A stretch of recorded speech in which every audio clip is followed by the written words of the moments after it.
John किराक्यू, ये एक साबका सीआईए एजेंट है। हम इस पर वीलॉग भी कर चुके हैं। इसने एक इंटरव्यू भी दिया था एएनआई को भी, और वैसे भी इसने काफी सारे इंटरव्यू दिए हैं।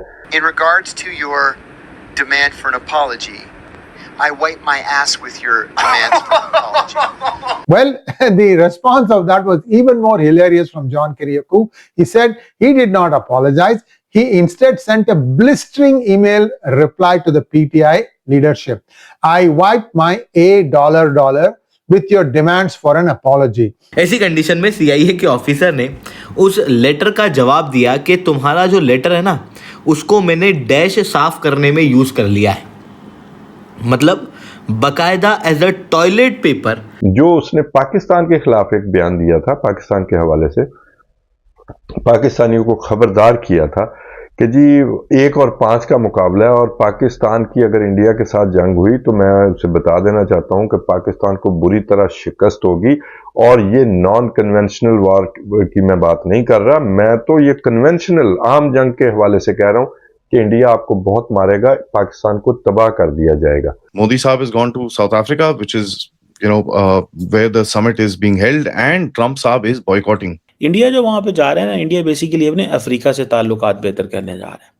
इंडिया इसलिए जा रहा है कि क्योंकि इंडिया ने अफ्रीका को पार्टनर बनाया था। एक तरफ जर्नैल साहिबान हैं कि वो बात करते हैं, बड़े बड़े जनरल साहब हैं, कुरान की आयतें सुना रहे हैं, कह रहे हैं अल्लाह की जंग लड़े हो। दूसरी तरफ खुद ब्लू लेबल विस्की, किसी की बीवी उसके जो है वो कोले के अंदर पीछे बटक में गोली मार रही है, किसी की अपनी याशी प्रोग्राम चल रहे हैं।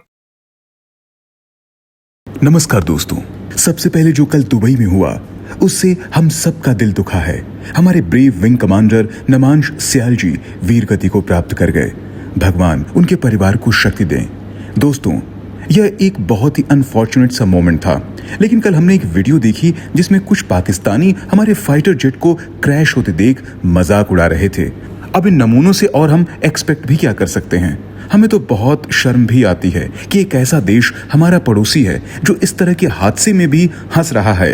वैसे दोस्तों, कल सीआईए के एक्स ऑफिसर ने पाकिस्तान इंडिया वॉर को लेकर एक स्टेटमेंट दी, जिसके बाद पूरा पाकिस्तान मीडिया सदमे में है।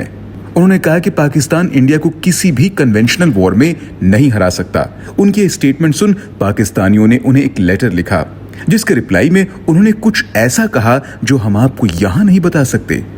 इसी टॉपिक पर चलिए आगे इस वीडियो को देखते हैं। चैनल को सब्सक्राइब और वीडियो को लाइक करना ना भूलें। जय हिंद।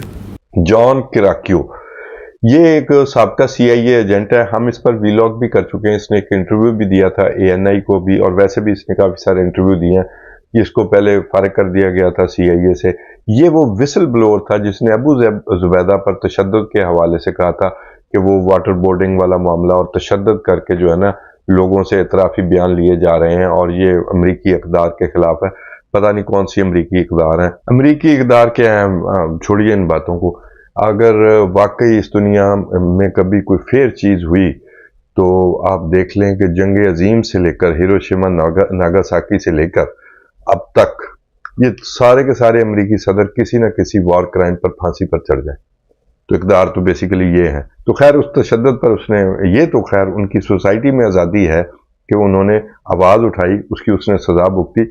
लेकिन जो उसने पाकिस्तान के खिलाफ एक बयान दिया था, पाकिस्तान के हवाले से पाकिस्तानियों को खबरदार किया था कि जी 1 और 5 का मुकाबला है, और पाकिस्तान की अगर इंडिया के साथ जंग हुई तो मैं उसे बता देना चाहता हूं कि पाकिस्तान को बुरी तरह शिकस्त होगी।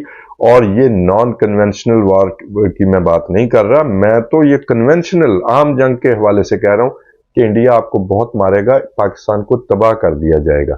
तो उस पर मैंने अर्ज किया था कि ये शख्स डिस्कनेक्ट में है, और इसने इतना डिस्कनेक्ट है कि वो 6 से 10 मई वाली जंग का भी इसने बगौर मुताला नहीं किया। पूरी दुनिया में इस पर बात हो रही है, और अब तो यूएस कांग्रेस में भी इस पर रिपोर्ट जो है वो जमा हो गई है।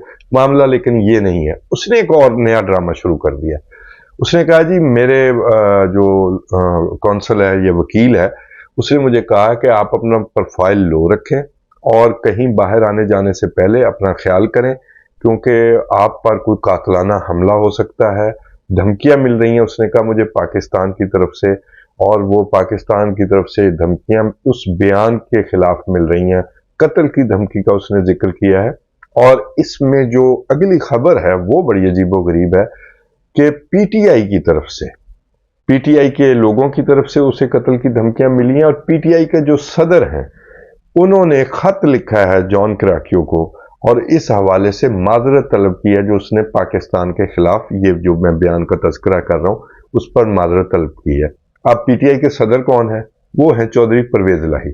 चौधरी परवेज इलाही ने अगर कोई खत लिखा है तो अभी तक हमारे पाकिस्तानी मीडिया पर वो जो है ना फ्लैश नहीं हुआ कि उन्होंने जॉन किराकियो को खत क्यों लिखा, लेकिन वो ये कह रहा है कि मुझे वो खत भी पहुंचाया गया है पीटीआई के सदर की तरफ से, सदर पाकिस्तान पीटीआई, वह अमेरिका के सदर की तरफ से नहीं। तो ये बड़ी अजीबोगरीब बात है कि एक नया स्कैंडल बनाने की कोशिश है कि पीटीआई की तरफ से ही धमकियां हैं और पीटीआई का सदर ही माजरत तलब कर रहा है। और अगर तलब की है तो मेरा ख्याल है वो जॉन किराकियो को जो है वो एक इम्पोर्टेंस देने वाली बात है। कोई ऐसा मेरा तो नहीं ख्याल कभी चौधरी परवेज इलाही, इतने बच्चे हैं, कभी खामखा एक नॉन स्टार्टर चीज को वो जनाब एक अहमियत दें। लेकिन ये बड़ा ही अजीबोगरीब उसने इल्जाम लगाया कि ये जी पाकिस्तानी मेरे पीछे पड़े हुए हैं और खास तौर पर पीटीआई के सदर ने मुझसे माजरत तलब की है। इंडिया जो वहां पे जा रहे हैं ना, इंडिया बेसिकली अपने अफ्रीका से ताल्लुकात बेहतर करने जा रहे हैं। इंडिया इसलिए जा रहा है कि क्योंकि इंडिया ने अफ्रीका को पार्टनर बनाया था। अगर आपको याद हो, इंडिया ने अफ्रीका को पार्टनर बनाया था ग्लोबल साउथ के अंदर, ठीक है जी, if you remember that story. उन्होंने पार्टनर बनाया उनको, उन्होंने कहा भाई आपको हम फुल मेंबर बनाते हैं। और उस वक्त उन्होंने अमेरिकन से सबसे ये लेके, तो बेसिकली उन्होंने कहा, और इन्होंने इंडियंस ने अमेरिकन को कहा कि तुम हमें ग्लोबल साउथ की लीडरशिप दो, हम तुम्हें ये सारे लोग पेश करते हैं, ममालिक लेके आते हैं तुम्हारे साथ, और हम यहाँ पे बायलैटरल इन्वेस्टमेंट्स भी कर रहे हैं अफ्रीका के अंदर, हम चाइना को जो है वो पीछे छोड़ेंगे। और there is an India America dialogue on Africa. बहुत सारे लोगों को नहीं पता, जो मेरे ख्याल में बंद हो गया होगा, क्योंकि अब अगर क्वाड और ये चीजें नहीं चल रही तो India America dialogue on Africa कहाँ चल रहा होगा। तो so that's how you have to understand. इस चीज को आपको थोड़ा सा अंडरस्टैंड करने की जरूरत है। This is something very significant भाई साहब, ये कोई मजाक नहीं चीज, ठीक है जी। तो मुझे ऐसा लगता है कि ये एक पॉइंट है जिस पॉइंट को we must study, we must pay attention to this and we must look at it carefully. हमें इसको बहुत ज़्यादा केयरफुली देखने की ज़रूरत है कि मतलब how things are going to be in shape, how things are going to be in shape there in global south. And इसमें मैं अक्सर ये एक चीज़ कहता था, मैं कहता था यार ये चाइनीज़ जो है ना, ये ग्लोबल साउथ में इतने एक्टिव क्यों नहीं है।